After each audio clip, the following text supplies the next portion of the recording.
네, 안녕하세요. 진리의 쓴소리 디지털 목자 최정현입니다. 그래도 하나 남은 그 카메라를 좀 더 렌더링 할 수 있는 그래픽 카드 좋은 걸 갖다 뽑아가지고 여기다 심었더니 그나마 괜찮네. 네. 자, 오늘 제가 이제 이 얘기를 드리게 되는 이유가 제가 이제 영상을 듣다 보면 뭐 항상 그런 얘기를 많이 하는 건 아닌데 그러니까 부모와 그러니까 조상과 열조와 그 자손들 이 재앙의 관계를 얘기하면서 이제 여러 가지 자기 나름대로 뭐 성경을 읽고 자기가 이제 추정한 그런 이야기를 해요. 그런데 이제 성경에 보면 특히 우리가 성경 그러면 구약을 얘기하죠. 구약에 보면 굉장히 빈번하게 나오는 게 뭐냐면 열조의 죄악으로 이런 말이 많이 나와요. 열조는 그 죄를 짓고 죽었고 너희는 그들의 재앙을 물려받았다. 이 얘기가 굉장히 많이 나옵니다. 자, 이 얘기에 이 열조와 자손의 재앙에 대해서 많이 나오지만 어떤 얘기도 있냐면 그걸 가지고 자꾸만 이제 처음부터 끝까지 계속 주장하는데 그러면 성경을 다 찢어버리고 그것만 남기지. 이제 어떤 걸 가지고 얘기를 하냐면 그런 얘기가 나와요. 구약에. 아비의 죄악으로 그 자손이 죽지 않는다 하면서 부모, 자기 열조, 자기 부모가 먹은 포도가 시다함 같이 자식이 그걸 시다하는 일이 있겠느냐 이렇게 얘기를 합니다. 다시 말하면 부모가 먹었더니 쉬어. 그랬더니 그 시다고 하는 그 부모의 맛이 자손에게도 그대로 내려가느냐 하는 문제입니다. 안 내려가죠. 그렇지만 구약 내내 열조의 죄악이 열조의 죄악이 이 얘기가 나옵니다. 만약에 그렇다면 만약에 열조가 행한 일이 중요하지 않다면 함의 족속에게도 물론 이제 뭐 함의 족속에서도 구원을 얻는 자들이 나타나긴 합니다만 함의 족속의 대다수가 다 잘 돼야지 왜 악을 행해? 뭐 교육을 못 받았습니까? 또 왜 야벳의 후손들은 저렇게 갑니까? 왜 셈의 자손에서만 하나님의 가계와 구원과 의인이 나타나도록 왜 그 가게에서만 나타납니까? 이 원리가 하나님의 예정과 작정의 원리가 이제 마음에 안 들죠. 그러니까 마음에 안 와닿는 게 아니라 안 드는 거예요. 여러분들 그 원리가 마음에 안 든다, 마음에 든다? 뭐 본인들이 뭐 마음에 안 들면 뭐 아니라고 생각하겠죠, 뭐. 그렇지만 성경은 끊임없이 그 얘기를 하잖아요. 그러면 성경이 하고 있는 이야기들을 다 무시해 버려요. 그러니까 성경을 선택적으로 자기의 욕심을 따라 읽고 욕심을 따라 재단하는 거예요. 그 순간부터 순정이 나올 수가 없고 그렇게 해나가면서부터 망하는 거예요. 다르게 해서 망하는 게 아니에요. 그렇습니까? 자기 뜻대로 성경을 읽고 하나님의 뜻을 재단한 자가 살겠어요. 그렇게 되면 이제 불순종이 나오게 되고 하나님의 말씀을 변개하는 일이 나오죠. 그러니까 내 입맛에 맞고 내 생각에 이랬으면 좋겠다는 걸 가지고 말씀을 볼 것이 아니라 하나님의 말씀의 참 뜻이 무엇인지를 깊이 있게 따라가면서 보아야 돼요. 그래서 그 열조의 죄로 인해서 그 자손이 죽지는 않습니다. 그런데 이 열조의 특징이 뭐냐면 망령된 행실을 밑에 내려주는 거예요. 왜 그게 내려지게 되냐면 그 윗대 조상 때부터 일곱 귀신의 형태로 들어있는 자들이 그런 악령들이 소위 걔네들의 전통을 대물림하는 거예요. 그러면 그 대물림된 그런 전통, 그 생각을 그 자손들에게 줍니다. 근데 자손들은 그런 생각을 가질 때마다 그렇게 괴롭지가 않아요. 왜냐하면 늘 해오던 거니까. 뭐 도적질을 해오던 놈이 뭐 도적질 때문에 뭐 괴로워합니까? 도적질. 뭐 꼭 뭐 요거 내가 가졌다고 해서 뭐 큰 죄가 되겠어? 이런 식이죠. 그래서 이 조상은 망령된 행실을 이렇게 뭐 내려주게 돼 있다고 해야 되나요? 그렇게 돼 있어요. 근데 그거를 행하는 자손은 누가 행해요? 자손이 행하는 거지 조상이 행하고 자손을 안 행합니까? 그러면 그 조상이 행한 걸로 인해서 안 죽어요? 안 죽죠. 그걸로는. 그러나 자손이 망령된 행실을 행하기 때문에 결국은 이제 죽게 되죠. 네. 오늘 그 얘기를 좀 짧게 같이 좀 얘기를 해보려고 그래요. 너무나 진짜 너무 성경을 지 멋대로 자기 하고 싶은 대로 읽어. 자, 봅니다. 자, 이제 제가 여러분들과 얘기를 하려고 하는 이 고린도 전서의 이야기에 제 마음이 이제 딱 아주 오래전에 이렇게 깨달은 내용이 있어요. 근데 오늘 이제 그 내용을 얘기하려니까 결국은 이제 고린도전서 7장 9절부터 나오는 이 결혼에 관한 이야기를 좀 해야 되겠어요. 바울은 아주 공통적으로 여자와 남자, 그리고 여자와 남편, 혼인에 관한 이야기를 하면서 우리 이 땅에 있는 전통 속에 육체의 그 무엇이 아니에요. 그 안에는 영적인 비밀, 혼인의 영적인 비밀을 담고 있어요. 뭐 그거는 여러분들도 그렇게 느끼겠죠. 근데 오늘 고린도전서 7장에 나와 있는 그 내용들을 여러분들이 살펴보면 여러 번식으로 해석할 겁니다. 그죠? 뭐 저도 제 식으로 이제 지금 해석하는 건데 오늘 제가 제 식으로 제가 깨달은 대로 얘기를 드리면 여러분들이 받아들일 수도 있고 안 받아들일 수도 있지만 그러나 저의 깨달았다고 하는 저의 개인적인 의견이니까 한번 들어보십시오. 자, 고린도전서 7장 9절에 뭐라고 하냐면 그러나 절제할 수 없거든 결혼하십시오 이렇게 얘기를 했는데 이 절제할 수 없거든 하는 말이 cannot contain은 나를 제한한다는 말이에요. contain. 여러분 컨테이너 알죠? 그 안으로 제한한다. 다른 말로는 헬라 말로는 여기 나와 있는 이게 크라테눈지 눈타이. 그래서 이게 무슨 얘기냐면 중간 테 디포넌트입니다. 다시 말하면 자기를 컨트롤할 수 있는, 제어할 수 있는 엑서사이즈 연습이 안 돼 있으면 안 돼 있으면 그냥 결혼하세요라고 얘기를 했는데 여기서 결혼하세요 그러니까 이제 한번 이제 돌이켜 볼게요. 옛날이나 지금이나 음욕 때문에 결혼을 하는 겁니까? 결혼할 때 뭐 저도 결혼했지만 내가 음욕이 충천한데 어떻게 음욕을 풀 사람이 없을까 그러고 우리 권사님이랑 결혼합니까? 그럼 그렇게 결혼해요.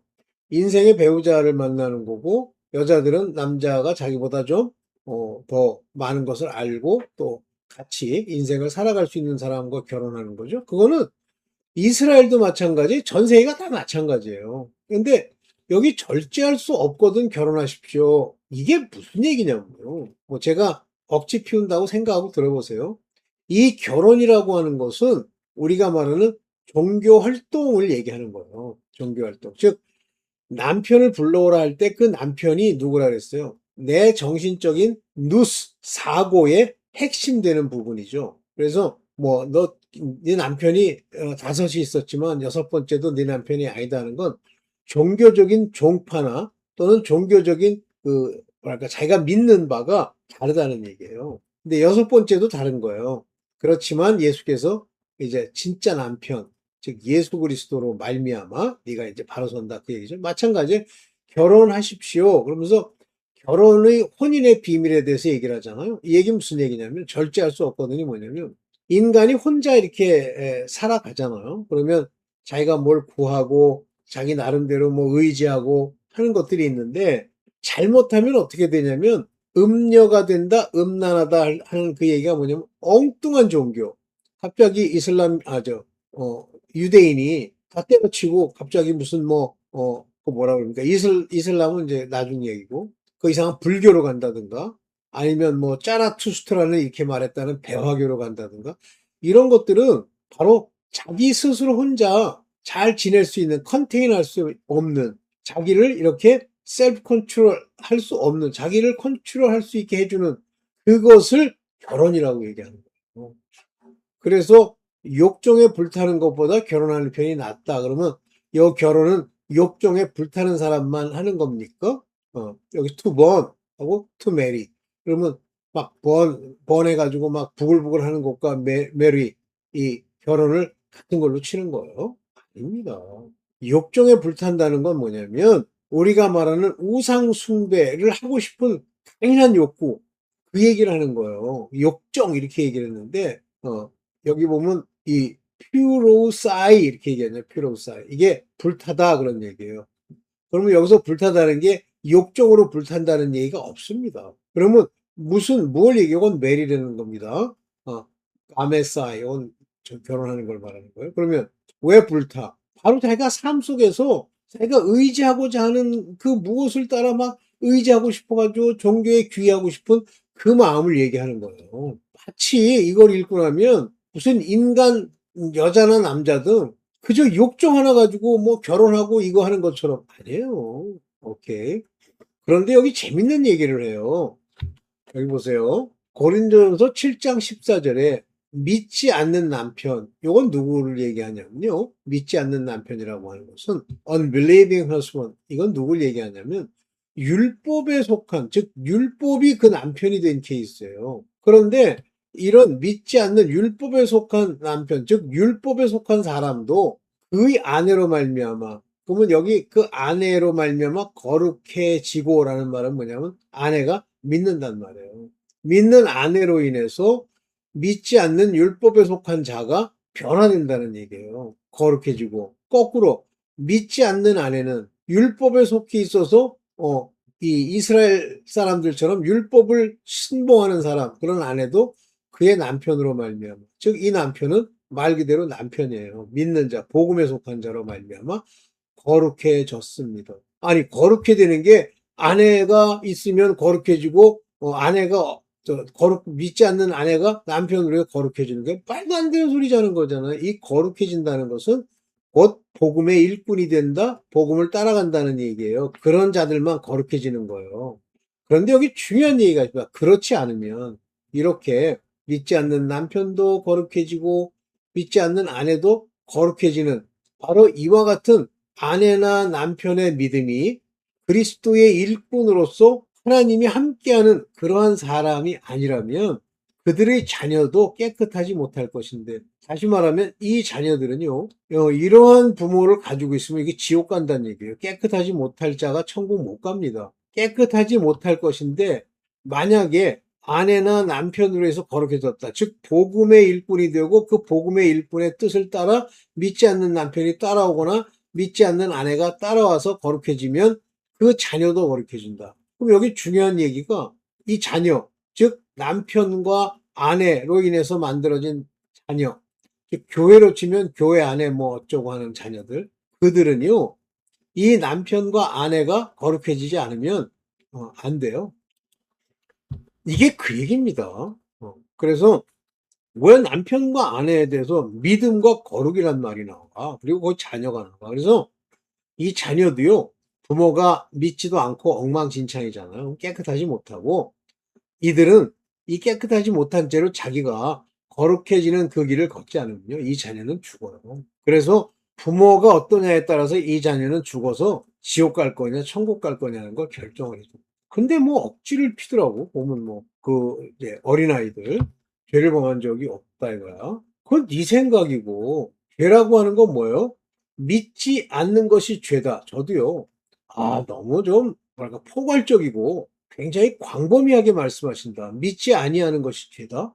다시 말하면 믿지 않잖아요. 그리스도 예수가 내 안에서 말씀으로 나의 주가 못 되잖아요. 그러면 그는 죽어요. 그가 하는 행위는 다 죄입니다. 그런데 믿지 않고도 그러니까 쥐가 생각하는 죄예요. 자기 머릿속에 생각하는 이 새 속에서 말하는 죄. 이해됩니까, 이 말? 그래서 그 children, 그 아이들도 깨끗하지 못하게. 이런 다 부모가 이 모양이면요. 그 자녀는 당연히 거룩한 그 길을 걷지 않는 한은 그들은 말 그대로 지옥이에요. 그래서 이거를, 그래서 이 자녀에 관한 이야기를 여기 이렇게 제가 썼는데, 여기 보면 타 테크나예요. 자녀예요. 타 테크나. 그래서 뭐, 거룩해준다 하는 거, 뭐 그런 얘기 여기 썼는데, 오케이. 뭐, unclean. 그래서 여기서 보면, your children are unclean. 깨끗이 못하게 됩니다.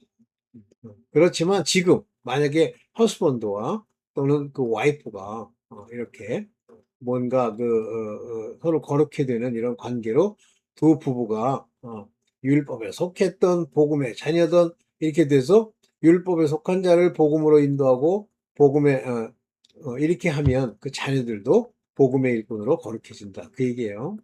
자, 이제 혼인과 구원에 관한 이야기를 좀 합시다. 재밌는 얘기가 고린도후서 7장 15절에 나오는데 혹 믿지 아니하는 자가 갈리거든 갈리게 하라. 이게 무슨 얘기냐면 믿지 아니하는 자는 율법에 속한 자란 얘기예요.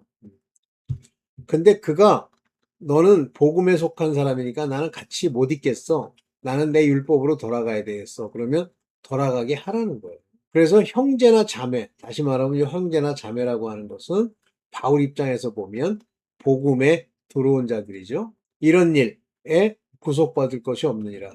그래서 만약에 어떤 교회가 있는데 여기 형제나 자매가 남자로서의 정체성을 가지고 그 교회를 같이 이제 코이노이아 이렇게 하고 있어요. 근데 그들이 이제 아이 나 교회 그만 다닐래. 나는 다시 율법으로 돌아갈래. 그러면 가게 하라는 거예요.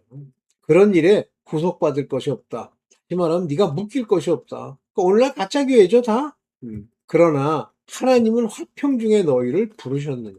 그러니까 하나님이 이 사람들, 즉 율법의 종들, 믿는 자들을 부르셨단 말이에요. 믿도록. 무엇 중에? 화평 중에, 피스, 평화 중에. 그러니까 괴로워하지 마라. 평안하게 오래전에 널 불렀어. 부르심. 그 부르심과 왜 무슨 뭐 갈리고 이걸 또 이혼이라고 그러더라고. 이혼하는 거랑 무슨 관계가 있어요. 자, 그러면서 아내 된 자여 내가 남편을 구원하는지 어찌 알 수 있으며 남편 된 자여 내가 내 아내를 구원할지 어떻게 알 수 있으며 이 구원이라고 하는 행위는 오직 믿음으로만 가능한 거예요. 그러면 여기 아내 된 자여 그러면 믿는 아내요 그 얘기예요. 내가 믿지 아니하는 남편을 구원할지 어찌 알 수 있으며 남편 된 자요 믿는 자요 내가 내 아내를 구원하는지 어찌 알 수 있으랴. 이건 모른다는 얘기예요. 그러니까 믿는 아내와 믿는 남편이 그 남편을 구원할 수도 있고 아내를 구원할 수도 있어. 즉 복음을 전해서 믿음의 사람들이 되게 하면서 끝까지 믿음을 지키는 자가 되게 할 수도 있어. 이것들은 하나님의 부르심에 합당해야 가능한 거예요. 내가 어찌 알 수 있니? 이 얘기를 하는 거예요. 한마디로 이 얘기는 무슨 얘기냐면 우리가 겉모양으로만 보고 그들이 마음속 안에 믿음이 있는지 율법에 속했는지를 알 수는 있으나 그 사람의 파이널 마지막에 믿음에 속한 자가 될지 안 될지는 모른다 그런 얘기예요. 그래서 여기 혼인이란 말은 믿는 자가 그 남편이 율법에 속했던 또는 뭐 율법에 속하지 않았던 간에 믿는 자든 간에 그것이 바로 혼인이에요.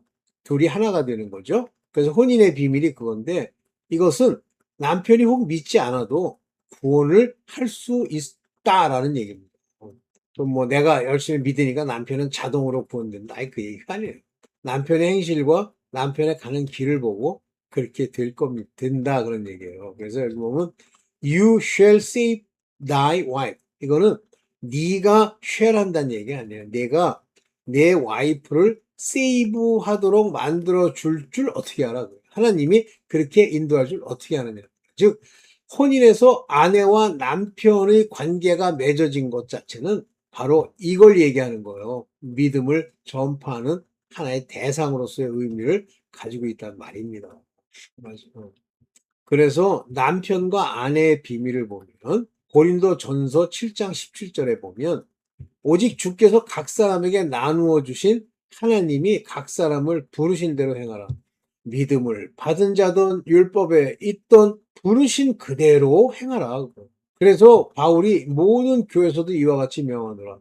다시 말하면 율법에 속했던 복음을 믿는 아내든 믿는 남편이든 그것들은 그 부르신 그 모양대로 그대로 나눠주신 대로 있으라는 얘기예요. 그러면서 뭐라고 그러냐면 7장 18절 할례자로 부르심을 받은 자가 있느냐?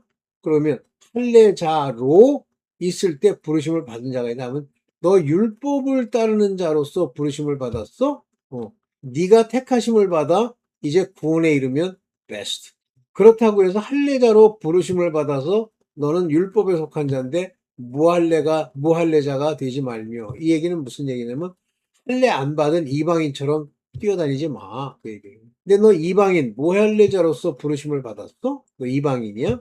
율법을 몰랐어? 그렇다고 해서 할례 받는다고 율법에 가서 율법의 할례를 받지 말라는 얘기예요.